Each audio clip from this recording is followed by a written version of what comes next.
France Culture. Le cours de l'histoire. Xavier Mauduit.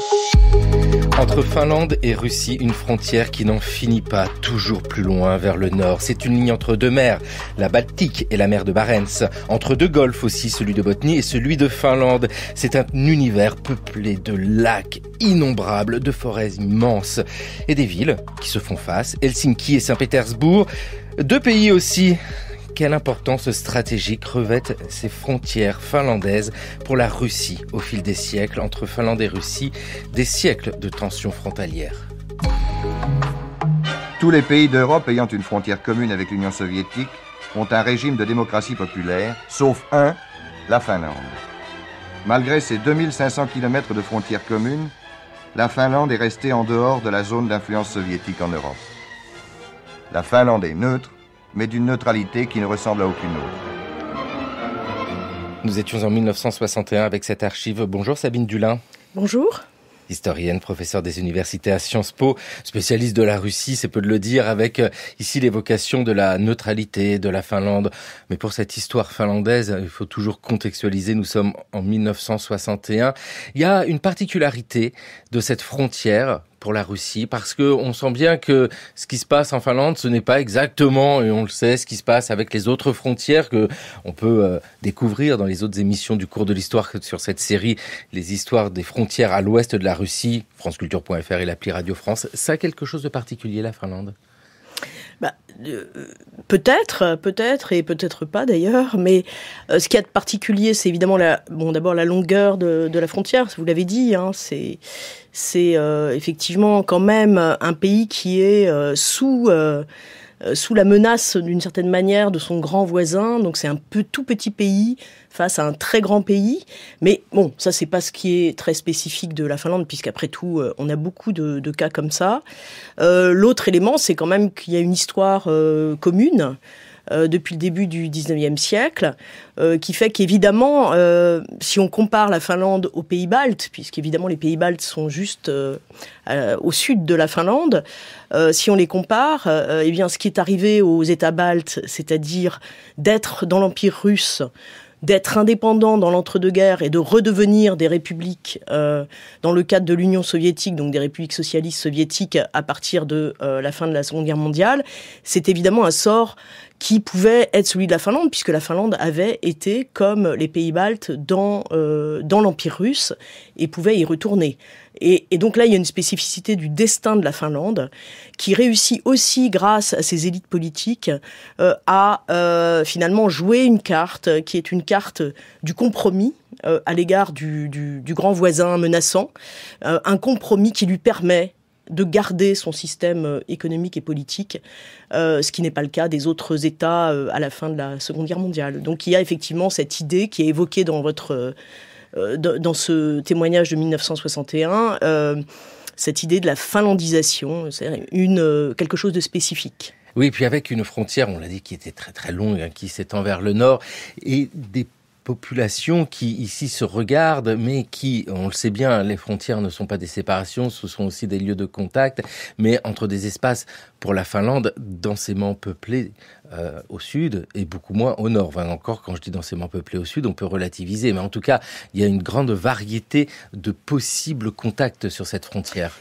Alors c'est vrai que ce qui caractérise quand même cette frontière, c'est d'abord le vide, notamment dans la partie nord, hein, et d'ailleurs avec des populations qui sont des populations nomades d'éleveurs de rennes, hein, les Saamis, qui vivent de part et d'autre de la frontière. Et d'ailleurs, il y aura beaucoup d'accords de voisinage, hein, pendant la période soviétique y compris, pour essayer de régler la transhumance et la transfrontalité de ces troupeaux de rennes. Donc ça, c'est déjà une particularité. La deuxième, c'est quand même que l'isthme de Carélie, qui est tout à fait au sud de la Finlande et qui donc est l'isthme qui sépare le lac Ladoga du golfe de Finlande, est en gros l'arrière de Saint-Pétersbourg, à l'époque du XXe siècle, Leningrad, et encore avant Pétrograd et Saint-Pétersbourg. Donc qui a parfois été la capitale de la Russie et qui est parfois la deuxième ville donc de la Russie. Et donc cet isthme de Carélie, c'est un petit peu d'ailleurs le lieu où il y a toutes les résidences secondaires des Pétersbourgeois. Par exemple, Mandelstam, un grand écrivain russe, avait sa datcha dans cet isthme de Carélie. Et donc là, on est dans la banlieue finalement de Saint-Pétersbourg, et on est en même temps dans une zone frontière. Oui. Donc ça, c'est très important aussi, parce que ça va être quelque chose d'essentiel dans la vision russe et soviétique de cette frontière. C'est ce sentiment éventuel d'insécurité si la frontière reste à 30 km de Saint-Pétersbourg, ce qui était le cas dans l'entre-deux-guerres. Ouais, parce que là, vous mettez le doigt sur le point géographique important, c'est Saint-Pétersbourg, cette ville créée par Pierre le Grand avec la volonté d'avoir un accès à la mer, parce que tout au nord c'est gelé, donc on peut pas y aller. Au sud, les accès sont compliqués pour la Russie. Et donc là, par la Baltique, il y a une voie, fondation d'une ville, mais si proche de la frontière, si proche de ce voisin. Donc on sent ici combien cette frontière sud de la Finlande est importante. Avec ce questionnement, Sabine Dulin, vous l'avez dit, il y a pour la Finlande ce grand voisin russe. Mais dans son histoire et sa longue histoire, il n'y a pas que le grand voisin russe, il y a l'autre grand voisin suédois. Oui, bien sûr. Et d'ailleurs, donc la Finlande faisait partie de la Suède, qui était une des plus grandes puissances militaires, d'ailleurs, de l'Europe au temps de Pierre le Grand. Donc la Suède est vraiment la puissance de cette zone du nord de l'Europe. Et ce qui va caractériser la période de Pierre le Grand, c'est donc la Grande Guerre du Nord, qui est une guerre qui va repousser finalement petit à petit la Suède et faire gagner à la Russie ce littoral baltique qu'elle n'avait pas jusque-là. Donc la première étape, ce sera 1721, lorsque on a un traité avec la Suède, à la suite donc d'une victoire russe, qui fait que la Russie récupère finalement ce qui est aujourd'hui l'Estonie et une partie du golfe de Finlande. Et puis ensuite, il y aura une deuxième étape au milieu du XVIIIe siècle. Et enfin, la dernière étape, ce sera l'étape d'Alexandre Ier, lorsque dans le contexte de l'Empire napoléonien et dans le contexte donc de l'alliance des puissances contre Napoléon, la Russie va profiter de tout cela pour faire une énième guerre à la Suède qui s'effondre. Donc la Suède a perdu un petit peu sa grande puissance à ce moment-là. Et ça va être la possibilité donc pour Alexandre de récupérer toute la Finlande qui va se rentrer du coup dans la Russie en tant que grand-duché.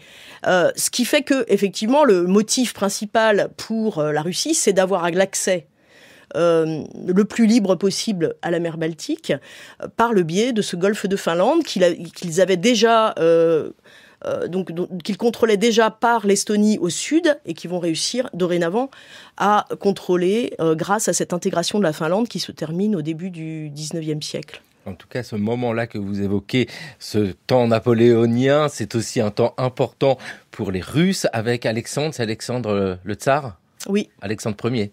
Tout à fait. C'est lui qui signe l'acte.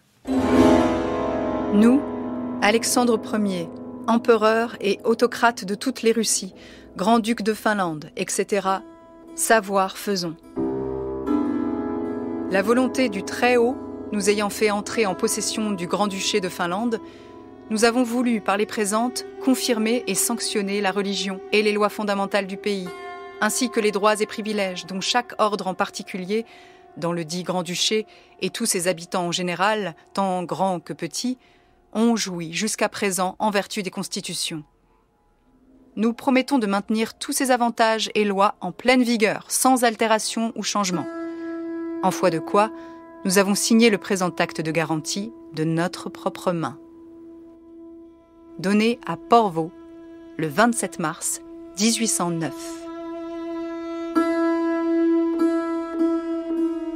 C'est Léopoldine H. dans le cours de l'histoire qui nous lisait cet acte de garantie d'Alexandre Ier, le tsar de toutes les Russies. On l'a entendu, il se présente comme tsar de toutes les Russies et grand-duc de Finlande. Nous sommes en 1809. C'est intéressant de voir ici que la Finlande conserve malgré tout une identité à l'intérieur d'un ensemble plus vaste qu'est l'Empire russe.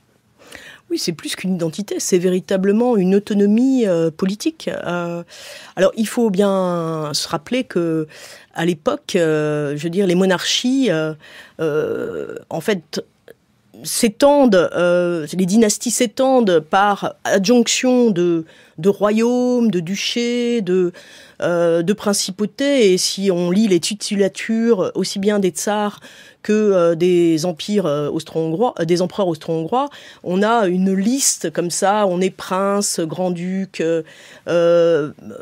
roi, etc. Donc là, c'est le principe même des vieilles dynasties, d'avoir ce principe-là d'agrégation, et c'est pour ça que les empires, jusqu'au moment où ils ont voulu devenir des empires nationalisés, en fait, jusque-là, les empires gouvernent des différences politiques très, très importantes. Donc, la Finlande rentre en tant qu'entité autonome, le Grand-Duché, dans le cadre, dans l'Empire russe. C'est une sorte d'union personnelle entre la Russie et le Grand-Duché de Finlande, qui est donc entériné dans cet acte-là.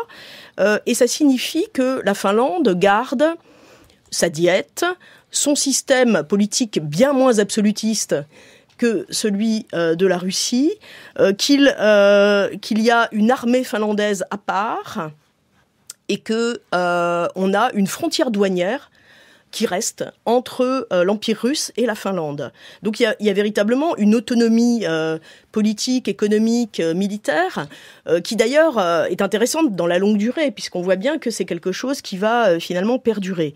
Alors le seul moment où il va y avoir un début de tentative de russification de la Finlande, c'est beaucoup plus tard, c'est à la fin du 19e siècle, lorsque les tsars veulent justement nationaliser l'empire, c'est-à-dire en faire des sortes d'empires-nations, un peu sur le modèle de ce qui existe en Europe occidentale. Et donc on va vouloir russifier ces confins qui jusque-là, le Grand-Duché de Finlande avait fourni énormément de sujets loyaux aux tsars. C'est-à-dire que c'était pas du tout... la Finlande, derrière son autonomie, était plutôt un collaborateur loyal du tsar, et il y avait énormément de conseillers du tsar qui étaient d'origine finnoise. Alors ça commence à déraper à la fin du siècle, au moment où en 1899, justement, le tsar commence à vouloir revenir sur cette autonomie. Notamment, donc à l'époque c'est Alexandre III, et il veut revenir notamment sur cette idée d'une autonomie de l'armée finlandaise, donc d'incorporer l'armée à l'armée russe, et puis aussi il y a une volonté de russifier les universités finlandaises, etc. Et ça va déboucher du coup sur une vraie montée d'un nationalisme finlandais anti-russe, au point que le gouverneur de Helsingfors, qui était Helsinki à l'époque, Bobrikov, se fait assassiner par un jeune étudiant nationaliste finlandais en 1904. Donc il y a le début d'une tension forte qui est liée à cette volonté de russification. Et on en a un exemple magnifique, c'est le tableau donc d'un peintre finlandais qui s'appelle Isto, qui s'appelle L'attaque de la Finlande, qui a été peint en 1899. Et qu'est-ce qu'on voit sur ce tableau ? On voit une jeune fille, qui est la Finlande, en robe blanche, qui tient sa loi, donc sa constitution, face à un aigle, évidemment l'aigle impérial russe, qui essaye d'attraper le livre, qui essaye de récupérer le livre. Donc ce tableau, il était fondamental pour tous les Finlandais, et d'ailleurs la plupart des Finlandais l'avaient en reproduction dans leur maison. Au début du XXe siècle, Mandelstam le raconte dans ses souvenirs, que lorsqu'il allait dans les maisons finlandaises, il y avait toujours ce tableau qui montrait donc la Finlande qui défend son autonomie politique face à la Russie. Avec ici cette question des frontières entre la Finlande et la Russie, on l'entend bien, Sabine Dulin, les frontières sud, c'est-à-dire autour de la mer Baltique, sont des frontières définies de manière claire. Est-ce qu'on peut dire que dans le même temps, au nord, il y a des frontières définies de manière claire, mais vu qu'elles ne sont pas aussi traversées ou occupées, elles sont moins visibles. Enfin, une frontière n'est jamais visible, mais les peuples qui habitent dans le nord, des nomades, traversent la frontière. Cette notion de frontière entre la Finlande et la Russie, ça vaut surtout pour la partie sud. Oui, alors après, là, ça dépend des moments. C'est-à-dire que pendant la période où la Finlande est intégrée à l'Empire russe, donc jusqu'à la Révolution russe, jusqu'à l'indépendance de la Finlande en 1920, enfin, qui en fait l'indépendance de la Finlande commence en 1918, mais il y a un traité de paix qui entérine la frontière en 1920. Donc c'est seulement en 1920 que la frontière de la Finlande devient une frontière internationale. C'est-à-dire qu'avant c'est une frontière intérieure. Jusque-là, c'est une frontière administrative. Certes, la Finlande est autonome, mais elle fait partie de l'Empire russe. Donc la frontière qui est entre l'Empire russe et la Finlande est une frontière administrative interne, qui est surtout une frontière douanière, en fait. Et donc, évidemment, ça pose pas encore les questions qui vont arriver avec la mise en place d'une frontière internationale en 1920, puisque là, à partir de 1920, se pose la question de la sécurité de la frontière et la question des usages communs du territoire. Parce qu'en fait, effectivement, comme vous le disiez, on a énormément de populations qui fonctionnent entre le duché de Finlande et la Russie.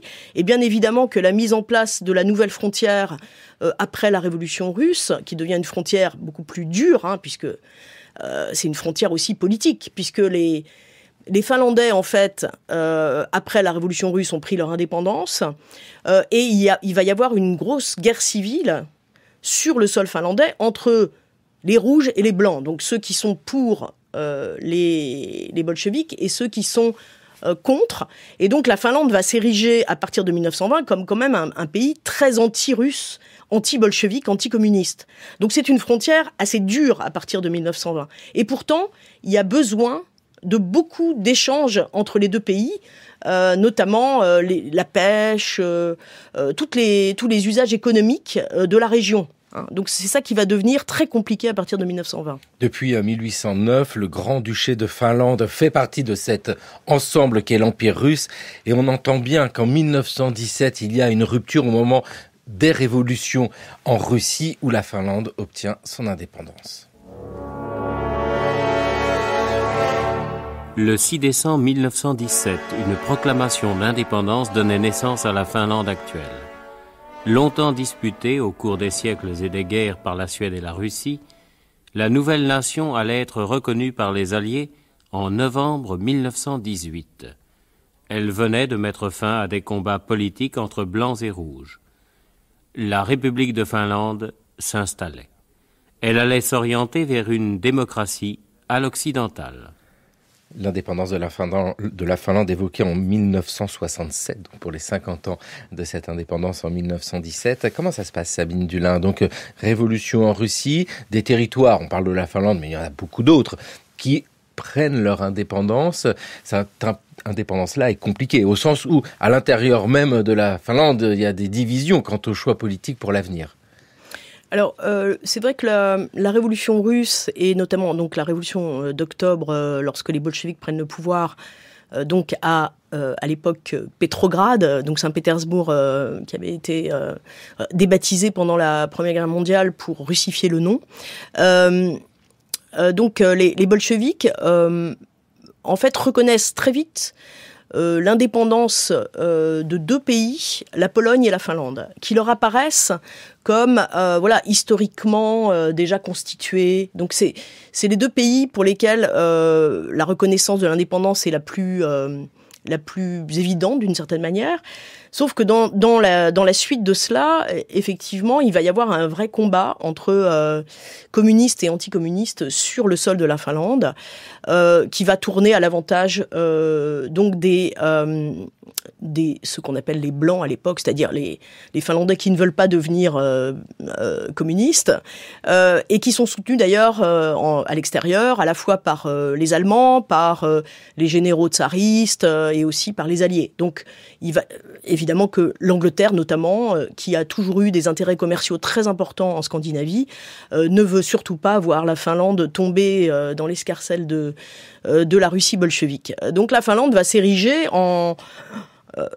elle fait partie de ce qu'on appelle dans les années 20, du point de vue de ce conflit entre l'Europe et le communisme, elle va faire partie du cordon sanitaire. Donc tous ces États à l'ouest de la Russie, qui aujourd'hui, évidemment, ça a un sens de parler de ce cordon sanitaire, puisqu'on a de nouveau une sorte de cordon sanitaire contre la Russie de Poutine.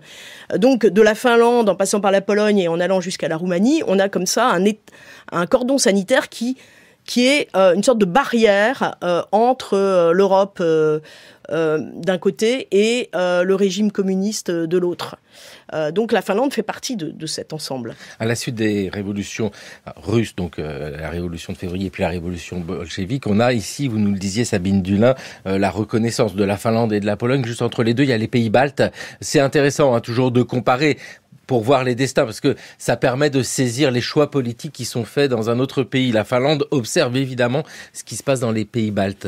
Oui, alors les pays baltes vont aussi donc acquérir leur indépendance et il y aura des traités de paix qui définissent les frontières de la Finlande comme des pays baltes en 1920. Le traité avec la Pologne sera un peu plus tardif puisqu'il y a eu une guerre entre la Russie et la Pologne. Mais les pays baltes, simplement, ont eu plus de mal à faire reconnaître leur existence, aussi bien d'ailleurs du point de vue aussi bien à l'égard des alliés, à l'égard de la France, de l'Angleterre, que de la Russie, parce que les États baltes n'avaient jamais existé en tant qu'État auparavant. Voilà. Donc, mais effectivement, dans le cordon sanitaire que j'évoquais, on a la Finlande et les 3 États baltes, donc Estonie, Lettonie, Lituanie, puis la Pologne et la Roumanie. Donc on a vraiment cette écharpe qui sépare finalement l'Europe de la Russie. Et dans cette présentation des frontières et des États, on a un aspect politique, géopolitique évident, mais il n'y a pas que ça. Il y a toute cette construction sociale, cette construction d'identification. Lasketakkua brihat hevotice mängiat maakuamaa. Ami lähelehti sadu kaivoa kaivamaa. Ami lähelehti sadu kaivoa kaivamaa.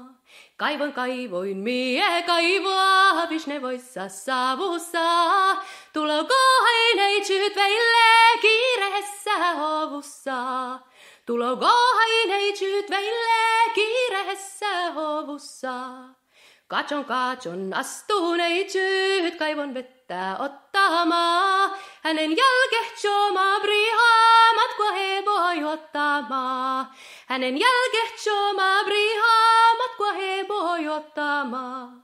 Kasvulta hän ei ole tobie, tämä brihasda rahvoi. Musta tukkaa pitkää kassas lentää goluboi. Musta tukkaa pitkää kassas lentää goluboi.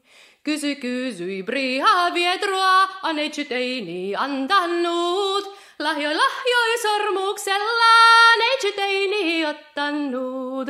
Lahjoi sormuksella, neitsyt ei niin ottanut.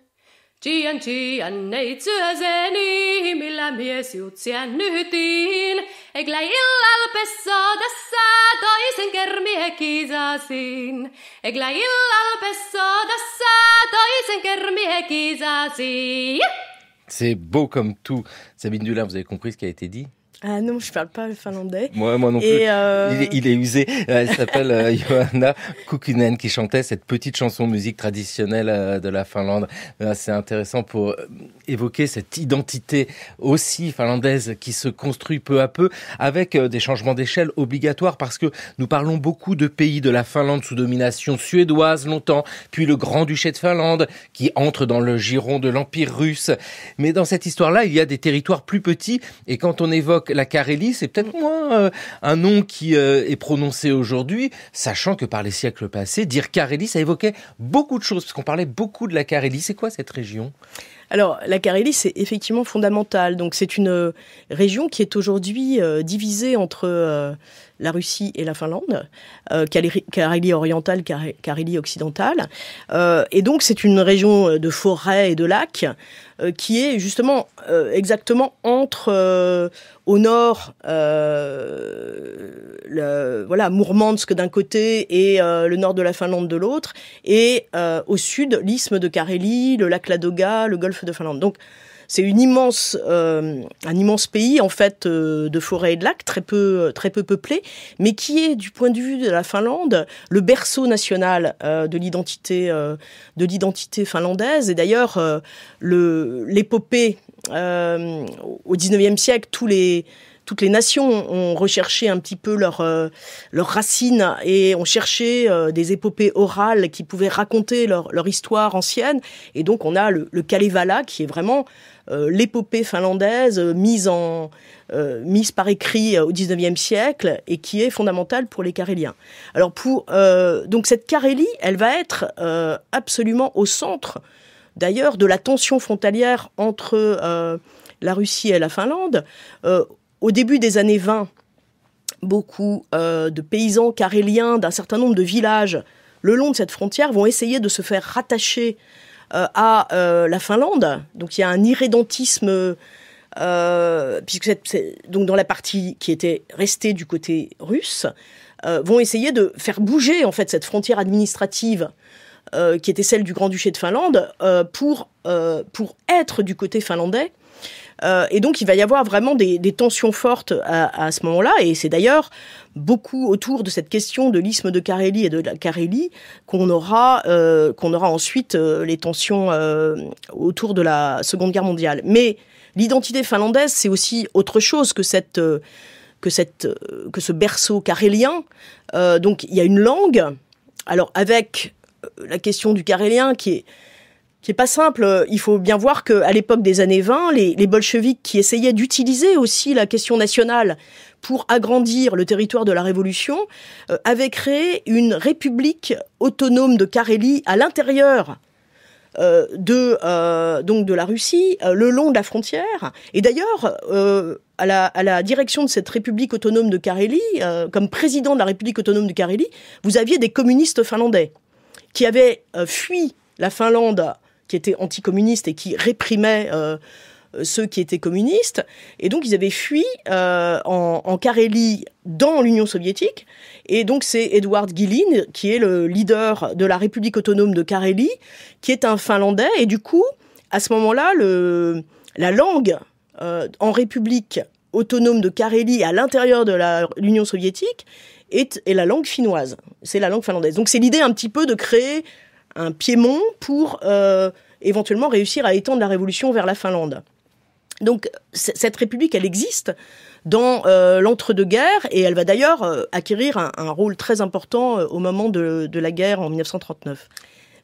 Mais ici, dans ce que vous évoquez, Sabine Dulin, il y a un élément qui nous permet de comprendre ce processus quand en 1809, le Grand-Duché de Finlande est sous la coupe du tsar.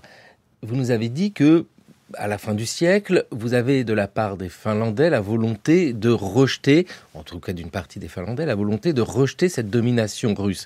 Qu'est-ce qui s'est passé entre les deux ? Et on voit bien que cette naissance de l'identité, de l'identification finlandaise permet de saisir la mise en place, comme dans tous les pays d'Europe, d'une langue, d'une histoire commune. Et c'est ça aussi qui va permettre de définir ce qu'est une frontière, parce que pour qu'il y ait frontière, il faut qu'il y ait deux éléments séparés. Et plus on renforce les différences entre les deux, plus la frontière prend de sens. Et c'est vraiment ce processus-là qu'on entend au 19e siècle avec ces écrits que vous avez évoqués. Moi, je vous en propose un. Il est de Johan Ludvig Runeberg. C'est un des grands noms de cette mise à l'écrit de la poésie finlandaise. France Culture, le cours de l'histoire. Xavier Mauduit. Léopoldine H.H. qui lisait ce poème de Runeberg. Nous sommes en 1846, donc ce moment où se mettent en place ces identités nationales, cette identification liée à la Finlande avec Sabine Dulin. Plein d'éléments en fait, comme je disais, la frontière doit séparer deux entités et plus les différences sont fortes, plus la frontière prend de sens. Et on assiste à ça au 19e siècle. Alors là, on entend par la langue, par la poésie, mais il n'y a pas que ça. Il y a tous ces éléments liés à l'histoire qui font cette spécificité finlandaise. Oui, en fait, c'est vraiment une entité très à part dans l'Empire russe. C'est moins la frontière qui est assez administrative que une manière d'être très différente. D'abord, sur le plan politique, quand même, c'est c'est l'endroit le plus démocratique de l'Empire russe. Et il faut bien voir qu'en 1906, c'est-à-dire dans le cadre encore de l'Empire russe, il va y avoir une réforme constitutionnelle en Finlande qui introduit un parlement unique avec un suffrage universel pour les hommes et les femmes. Donc vous imaginez un truc pareil en 1906 dans l'Empire russe totalement absolutiste. Alors certes, il y avait eu 1905, la Révolution, mais bon, globalement, on n'avait pas eu beaucoup de changements politiques en Russie. On a le duché de Finlande, dans lequel on a le suffrage universel, y compris féminin. Donc c'est pas rien, vraiment pas rien, 1906. Une démocratie à l'intérieur de l'Empire russe, ça c'est quand même étonnant. Et la deuxième caractéristique, alors là que les Finlandais partagent avec les pays baltes d'ailleurs, enfin avec l'espace baltique dans l'Empire russe, c'est un niveau d'éducation. Ce sont des États, des endroits où il y a essentiellement une population rurale. Donc les Finlandais, les Baltes sont des ruraux. Et il y a un niveau d'éducation à l'échelle du village, des hommes et des femmes, qui est absolument impressionnant. Et donc mon fils dit toujours que la Finlande est le meilleur pays pour l'éducation supérieure aujourd'hui. Je pense qu'il y a une longue histoire de cette qualité de l'éducation dans cette zone baltique. On comprend pourquoi les villages de Carélie dont vous nous parliez, Sabine Dulin, qui étaient du côté russe, ont juste envie de faire bouger la frontière pour être du côté finlandais. Parce que c'est vrai que ça change le quotidien. Longtemps, en Russie, il y avait le servage jusqu'en 1861. Ce sont des fractures très nettes dans le quotidien des gens. Et puis après, vous l'avez évoqué sur l'éducation. Cette frontière-là, au cours des années 1920-1930, est clairement définie. C'est une frontière entre deux pays, mais la Finlande demeure toujours en lien avec la Russie. Comment ça se passe, la Russie devenue URSS ? Alors, donc la frontière est très mal délimitée, en fait. Pendant toute l'entre-deux-guerres, il y a des commissions de démarcation de la frontière qui ne terminent pas véritablement leur travail. C'est un petit peu volontaire du côté des Russes pour laisser les choses un peu floues, du côté des Soviétiques. Alors évidemment, au nord, je veux dire, c'est juste des lignes. Ce sont des lignes... des méridiens, en fait, qui sont pris. Là, on se préoccupe même pas d'aller borner véritablement le territoire. Et au sud, sur l'isthme de Carélie, c'est un vrai problème, la délimitation de la frontière. Donc c'est quelque chose qui n'est pas véritablement résolu avant la guerre de 1939. Le deuxième aspect, c'est la bataille permanente sur les eaux territoriales, puisqu'on est quand même dans une mer fermée, dans une mer presque fermée. Il y a la sortie du golfe de Finlande, c'est Hanko, qui d'ailleurs sera réclamé par les soviétiques. Hanko, qui est une sorte de Gibraltar de la mer Baltique. Donc c'est un golfe dans lequel on a donc une frontière avec les eaux territoriales finlandaises et soviétiques, et évidemment constamment des conflits entre gardes-frontières, des arraisonnements de bateaux de pêche qui seraient du mauvais côté. Donc là, il y a de manière permanente des problèmes dans l'entre-deux-guerres, et d'ailleurs les Finlandais, qui ont un certain sens de l'humour, avaient à un moment donné proposé aux Soviétiques de prendre à bail les eaux territoriales soviétiques pour leur pêche. Voilà, comme ça au moins. Voilà, comme ça c'était réglé. Et l'autre question qui pose problème, c'est en fait toute la question économique et des usages du territoire. Par exemple, le lac Ladoga, donc qui est, vous avez l'isthme de Carélie, le golfe de Finlande à l'ouest et le lac Ladoga à l'est. Et vous avez la Neva pour aller du golfe de Finlande au lac Ladoga. La Neva, c'est en Union soviétique. Le nord du lac Ladoga appartient à la Finlande. Le seul accès pour aller dans le nord du lac Ladoga, c'est la Neva. Ce qui signifie qu'il va falloir signer au début des années 20 entre l'URSS et la Finlande des accords de voisinage pour permettre aux pêcheurs finlandais de naviguer sur la Neva pour aller dans leur partie du lac Ladoga. Et ça donne des maux de tête à tous les gardes-frontières soviétiques qui veulent préserver la sécurité du territoire. On est à 30 km de dorénavant Leningrad. Et pour les gardes-frontières, c'est un non-sens que de laisser passer des Finlandais qui sont supposés être des contre-révolutionnaires qui veulent espionner les installations militaires soviétiques et les laisser comme ça circuler librement entre le golfe de Finlande et le lac Ladoga. Et il y a plein d'exemples comme ça d'usage du territoire qui rendent très difficile la fermeture complète de la frontière, qui est évidemment le rêve des gardes-frontières soviétiques. Bon, alors ça, c'est une histoire que j'ai beaucoup racontée dans La frontière épaisse.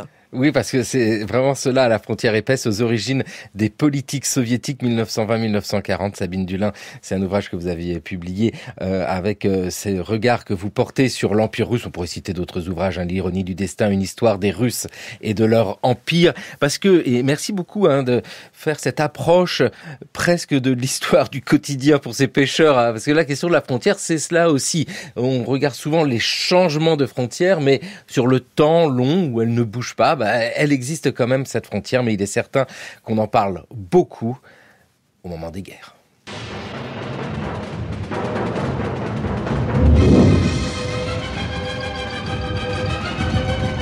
Il en est des pays comme des hommes. Leur réputation se décide en un moment précis de leur existence. Depuis la guerre de 1939, le nom de Finlande évoque le courage. Parce que la disproportion entre les forces de celui qui attaquait et celle de celui qui faisait front était criante, cette guerre d'hiver, menée par des froids de -40, classait la Finlande parmi les pays dont l'histoire récente peut encore revêtir la forme d'image d'Épinal. La guerre d'hiver, avec ce moment particulier, cette guerre en 1939, le début en tout cas.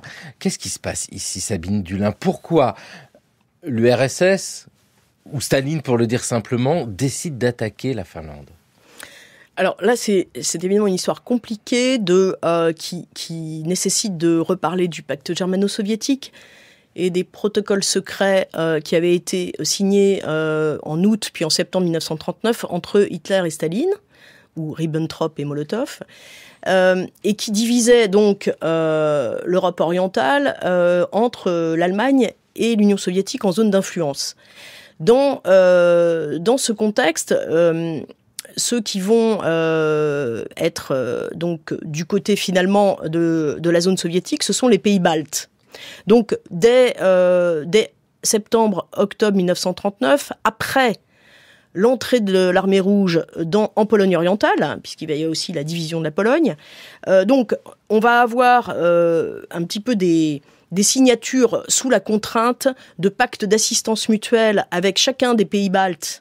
C'est-à-dire que les soviétiques exigent des garanties de sécurité et des bases militaires sur le sol des 3 États baltes, parce qu'ils considèrent que les États baltes peuvent être des places d'armes pour l'Allemagne nazie ou pour l'Angleterre, et donc veulent prendre leurs garanties de sécurité jusqu'au littoral baltique. Donc il va y avoir une pression faite sur les 3 États baltes qui vont être obligés, en fait, de signer des pactes d'assistance mutuelle et d'accueillir des bases militaires soviétiques sur leur littoral, et ça débouchera quelques mois plus tard d'ailleurs sur finalement l'annexion des 3 États baltes à l'Union soviétique.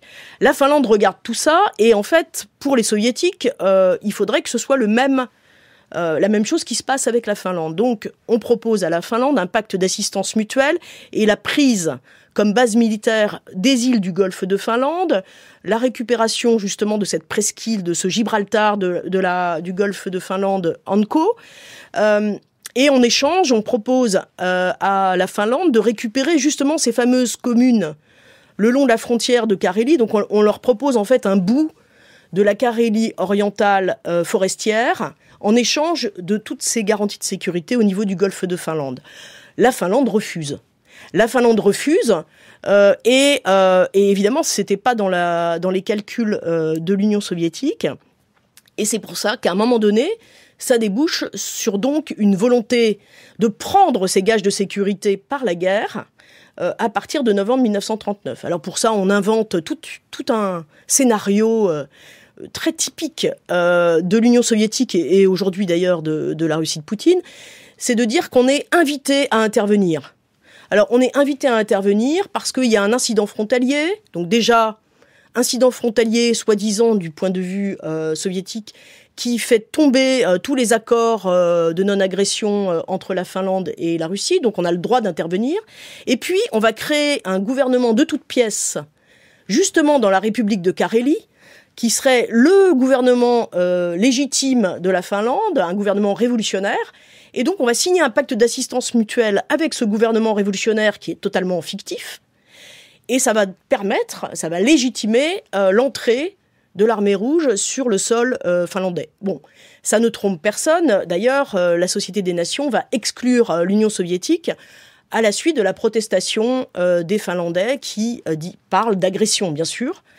Et puis par ailleurs, eh bien, les Soviétiques qui pensaient avaler la Finlande en 3 jours, un petit peu comme on l'a imaginé pour l'Ukraine, en février 2022, se retrouvent face à un mur. D'abord, il y a la ligne Mannerheim, qui est une ligne Maginot qui est sur l'isthme de Carélie et qui est fortifiée et qui rend difficile donc l'accès au territoire finlandais.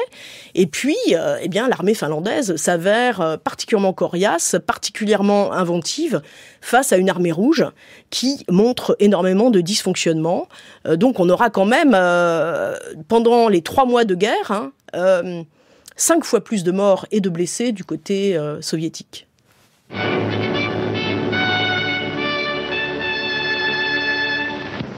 Entre les lacs Onega et Ladoga, brise de la ville de Petroskoï, capitale de la Carélie orientale.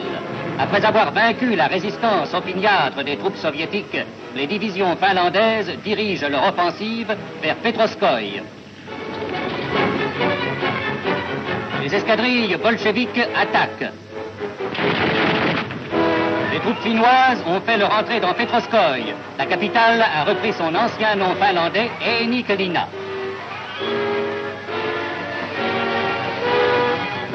Les Nokta, membres du corps auxiliaire féminin, assurent l'approvisionnement et donnent leurs soins aux troupes du maréchal Mannerheim. Leur héroïsme, leur aide inlassable, leur a valu le surnom de mère de l'armée finlandaise.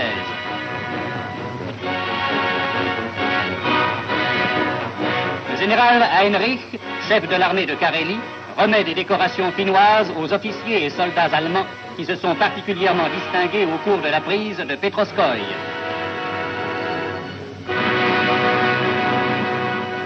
Les actualités mondiales en 1941, donc archives de propagande évidemment, avec ici des éléments quand même qu'il faut nous expliquer, Sabine Dulin, parce que dans cette guerre qui oppose la Finlande à l'URSS ou à la Russie de Staline, on a quand même des alliances qui se créent.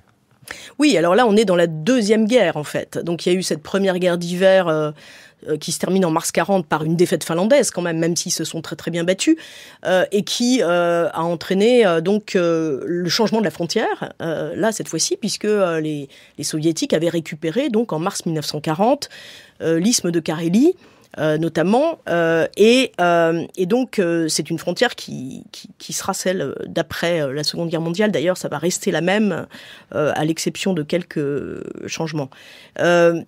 Là, on est dans la deuxième guerre, c'est-à-dire la revanche de la Finlande sur cette guerre d'hiver.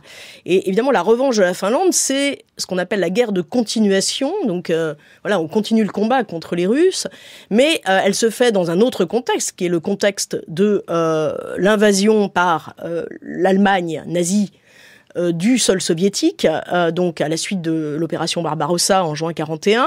Et à partir de là, les Finlandais vont s'allier aux Allemands pour reprendre les territoires perdus. Donc c'est la guerre de continuation à l'intérieur même de cette grande guerre patriotique du côté soviétique contre l'Allemagne nazie. Donc c'est une deuxième phase, et ça va entraîner d'ailleurs chez les Russes, malgré tout, une énorme animosité à l'égard des Finlandais qui se sont alliés aux nazis et qui vont faire le blocus de Leningrad avec les Allemands. C'est-à-dire que la ville de Leningrad, qui sera donc bloqué presque 3 ans pendant le conflit de la Seconde Guerre mondiale, et dans lequel il y aura un nombre de morts épouvantable, puisque les morts du blocus de Leningrad, c'est l'équivalent de tous les morts des États-Unis pendant la Seconde Guerre mondiale. Incroyable. Donc, et ce blocus de Leningrad, bien sûr que l'essentiel de ce blocus est fait par les armées allemandes, mais il y a l'armée finlandaise qui bloque justement du côté de Ladoga, etc. Donc, Donc les Finlandais ont participé à cela.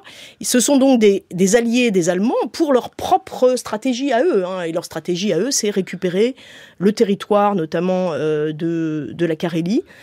Donc cette alliance qui se termine en 1944, au moment donc du début de la défaite allemande. Et là, les Finlandais vont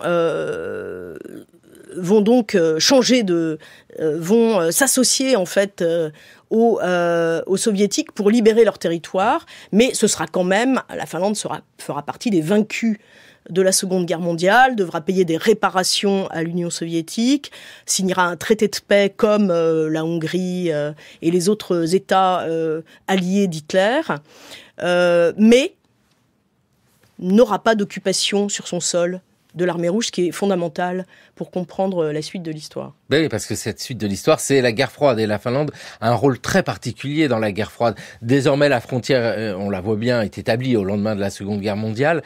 Qu'est-ce qui se passe pour la Finlande pendant la guerre froide? Cette longue frontière entre la Russie, l'URSS, et la Finlande, c'est une frontière particulière parce que on n'est ni à l'ouest ni à l'est. Oui, alors là, il y a vraiment une spécificité finlandaise dans la guerre froide, c'est-à-dire que les Finlandais réussissent à éviter ce qui se passe pour tout le reste des États à la frontière de l'URSS à l'ouest, c'est-à-dire la satellisation de leur pays, la soviétisation de leur pays, c'est-à-dire la mise en place d'un système communiste dans les autres États. La Finlande réussit à garder son indépendance économique et politique, à garder son système, mais en échange d'un alignement en fait géopolitique, diplomatique, militaire sur les demandes soviétiques. Donc la Finlande, alors une des raisons aussi qui maintient l'indépendance de la Finlande, c'est l'intérêt des soviétiques d'avoir une Suède neutre. Oui. Parce qu'il ne faut pas oublier que la Finlande, c'est... Voilà, après, on a le golfe de Botnie, et puis c'est le début de l'Europe scandinave, on va dire, et autant le Danemark va rentrer dans l'OTAN, la Suède est neutre. Depuis la Seconde Guerre mondiale, pendant la Seconde Guerre mondiale, la Suède a été neutre, et c'est très important pour les soviétiques que la Suède reste neutre. Si la satellisation de la Finlande avait lieu, sans aucun doute, la Suède rentrait dans l'OTAN. Donc il y a aussi, et évidemment que les Finlandais ont très bien compris cette carte et la jouent. Donc Paasikivi, qui est le leader finlandais à la sortie de la Seconde Guerre mondiale, joue très bien sa carte et il signe un pacte d'assistance mutuelle à la suite du traité de paix en 1948, juste au moment où les Tchécoslovaques subissent le coup de Prague. Donc on a Beneš d'un côté, Paasikivi de l'autre. Du côté de Prague, c'est l'échec, c'est-à-dire que la tentative d'être une sorte d'État entre l'Est et l'Ouest n'a pas fonctionné. Et ça va être la satellisation de la Tchécoslovaquie.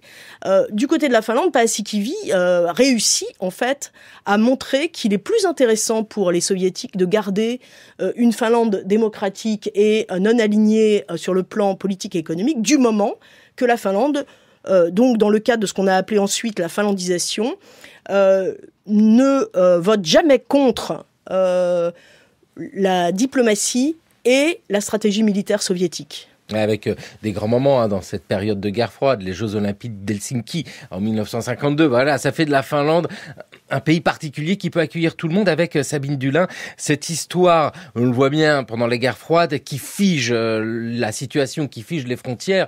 L'étape suivante, c'est l'effondrement de l'URSS. Nous sommes au début des années 1990. La frontière, elle est là, il n'y a pas de problème. Les étapes vraiment importantes dans cette histoire-là, c'est l'entrée dans l'Union européenne et l'OTAN. Parce que ici, on voit cette évolution et c'est vraiment intéressant à voir sur ce temps long ce que représente la Finlande pour la Russie. Oui, alors ce qui est incroyable, c'est de se dire que donc en 2022, juste après le début de la guerre en Ukraine, la Finlande va demander son entrée dans l'OTAN. Donc elle était déjà rentrée dans l'Union européenne en 1995.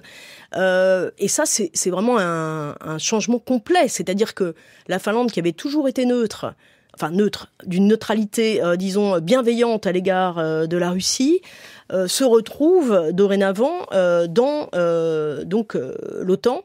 C'est donc véritablement, et la Suède de même, hein, donc on a véritablement un changement complet du dispositif qui était celui de ces États depuis longtemps à la frontière de la Russie. Évidemment, ça les met davantage sous la menace, hein, puisqu'il n'y a plus cette possibilité d'être effectivement une sorte de lieu de médiation tel que ça l'avait été avec la conférence d'Helsinki, etc.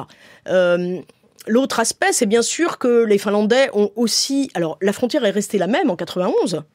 La seule chose qui avait changé après la Seconde Guerre mondiale, c'était l'annexion de Petsamo, tout à fait au nord, à la frontière de la Norvège, parce qu'il y avait des mines de nickel qui intéressaient les soviétiques. Donc Petsamo, et puis c'était aussi une possibilité d'accès aussi à la mer. Donc c'était le seul changement sur la frontière. Bien évidemment que les Finlandais sont restés nostalgiques de cette Carélie qu'ils n'ont pas récupérée à la suite de la Seconde Guerre mondiale, puisqu'ils avaient été vaincus. Et c'est très intéressant de voir pendant la guerre froide la construction le long de la frontière entre la Finlande et la Russie de petites maisons caréliennes, une sorte de tour touristique qu'on pouvait faire le long de la frontière, comme une sorte de Carélie importée en Finlande dans laquelle on pouvait se promener. Et dès que la frontière se réouvre en 1991, on a énormément de Finlandais qui voudraient racheter des datchas en Carélie, qui voudraient avoir une maison en Carélie, un territoire, une terre ou quelque chose autour de Viborg, qui est la grande ville de Carélie. Et d'ailleurs, les Russes, à partir de là, vont interdire l'achat de terre par les Finlandais pour éviter un retour, en fait, une sorte de colonisation finlandaise dans la Carélie actuellement russe. Oui, on voit bien que tous ces enjeux historiques sont les explications de ce qui se passe aujourd'hui. Merci vivement Sabine Dulin. Évidemment, je renvoie à vos ouvrages, L'ironie du destin, une histoire des Russes et de leur empire, et puis cette frontière épaisse aux origines des politiques soviétiques. Merci de nous avoir éclairé sur cette frontière qui nous conduit tout là-bas au nord, alors que c'est, on le sent bien, très très chaud. Merci beaucoup à vous.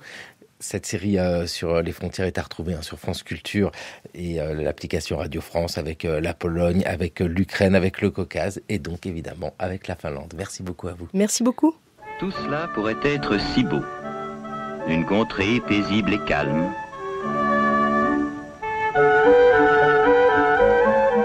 Un petit village endormi dans la vallée. Des hommes qui ont foi dans l'avenir. Tout cela pourrait être si beau. Mais un ordre du Kremlin a fait de cette frontière une zone de silence. Ici, la méfiance et la crainte montent la garde. Mais que gardent-ils en réalité, ces soldats ? Nous baissons la garde et nous avons besoin de garder personne, pas de soldats, parce que Valérie Henin est avec nous. Bonjour Valérie. Bonjour Xavier. Rédactrice en chef du magazine L'Histoire, avec ce mois-ci dans l'Histoire, le Liban à l'honneur. Le Liban, le pays déchiré, le Liban qui nous est si proche et si cher, on va dire pourquoi. Une fois de plus plongé dans la guerre et voyant ressurgir le spectre hideux de la guerre civile qu'on dirait interminable. Simplement, c'était il y a 50 ans, presque tout juste, le 13 avril 1975, le mitraillage d'un bus palestinien par des milices chrétiennes qui déclenchait une guerre civile de 15 ans qui allait faire 150 000 morts. La guerre des communautés est souvent alléguée, mais elle n'explique pas tout. Voilà quand même près d'un demi-siècle que le petit pays, 6 millions d'habitants, 2 départements français en surface, est le refuge de centaines de milliers de réfugiés, les Palestiniens, les réfugiés de la Syrie pendant la guerre, et qui est livré aussi aux appétits et aux ingérences de très puissants voisins, la Syrie bien sûr, Israël, l'Iran ô combien, et ce petit pays est la caisse de résonance de tous les conflits de la région. Fragile, oui, on le serait à moins, et ce qu'on essaie de montrer dans ce numéro, c'est l'histoire longue d'une nation qui, avec ses légendes sans doute et avec ses mythes, remonte quand même à une très forte identité culturelle, et une nation dans laquelle dans l'histoire de laquelle la France a joué un rôle sans doute décisif.